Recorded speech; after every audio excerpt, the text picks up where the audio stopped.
Hi, my name is Tony. I'm a disabled veteran and a federal employee that was legally terminated from federal government. I hope you'll take a few minutes to hear my story. I am a disabled veteran. I served my country for 24 years with service in Iraq, Afghanistan, and South Korea, along with way too many states to count. I served as long as my mind and body could. When I could no longer serve as a soldier, I retired and applied for veterans disability. I'm currently rated at 90% disabled. That's a pretty high disability rating. Having such a high disability rating, you can imagine how hard it is to find appropriate work that does not beat up on my body.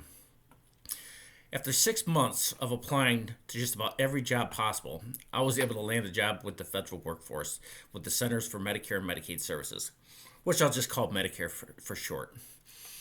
I started at the bottom with Medicare, working my way up over the next 13 years. In those 13 years, I've helped more people than I ever imagined I could. The elderly, the disabled, all of the most vulnerable people our country's population has that are on Medicare and Medicaid. It has been a great honor to help them and has given true purpose to my life. I'm honored to do so. However, on April 1st of this year, I was told that I was identified as being subject to a possible reduction in force action. I was locked out of my computer and told nothing after that.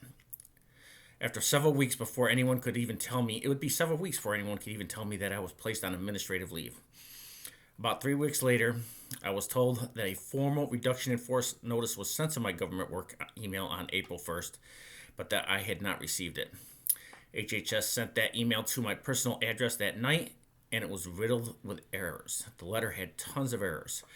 It said I was assigned to a joint Kansas City-Chicago region for my competitive category, and that my entire function had been eliminated, so I was not entitled to my disabled veterans preference.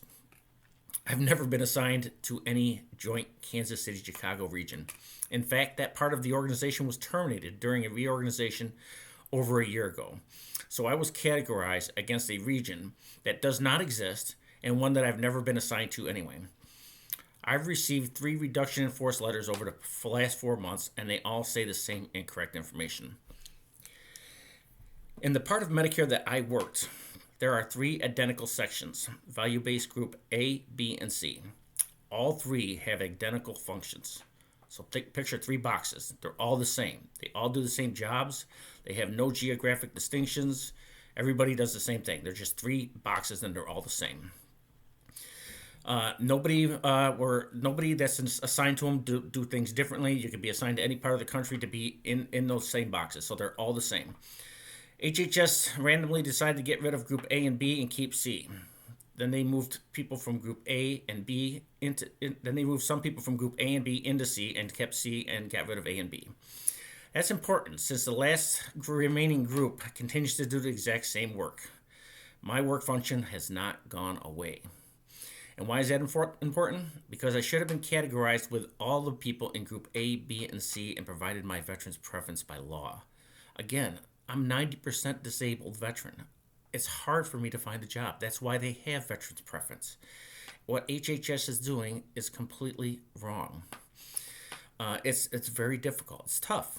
And since they categorize me in a group that does not exist and that I have never been assigned to, it's impossible for me to get proper veterans preference consideration. In fact, my letter specifically states that they did not give me my veterans preference consideration. I've emailed CMS, Medicare, and Health and Human Services with all of these concerns and errors so many times just to be ignored.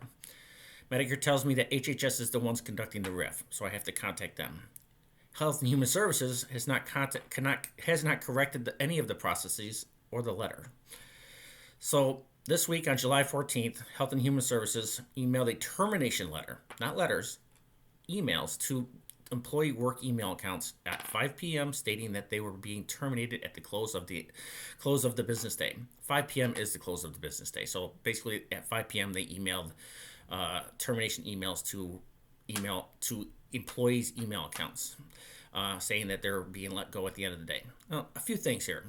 We've been locked out of our government accounts since April 1st, so how can I get an email telling me that I'm terminated? It wasn't until the next day that I even heard rumor that I had been terminated, and I still have not received a notice or that email or any kind of letter saying that I've been terminated. And it's July 19th, and I don't have anything.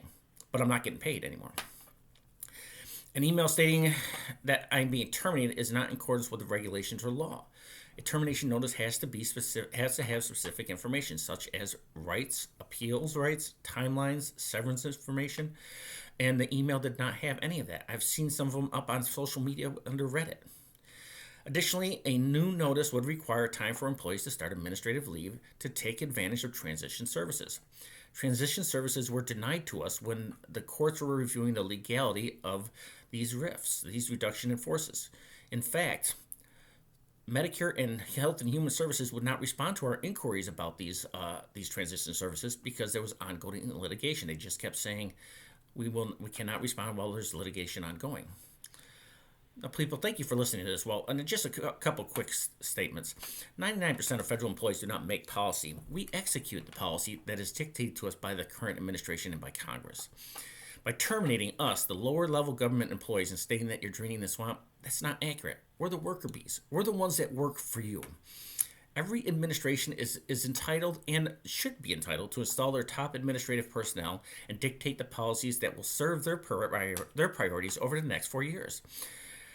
As a now former member of that professional workforce, we instituted those priorities or we resign. I have always followed the directives of my current administration from the 24 years in the Army and the 13 years in Medicare.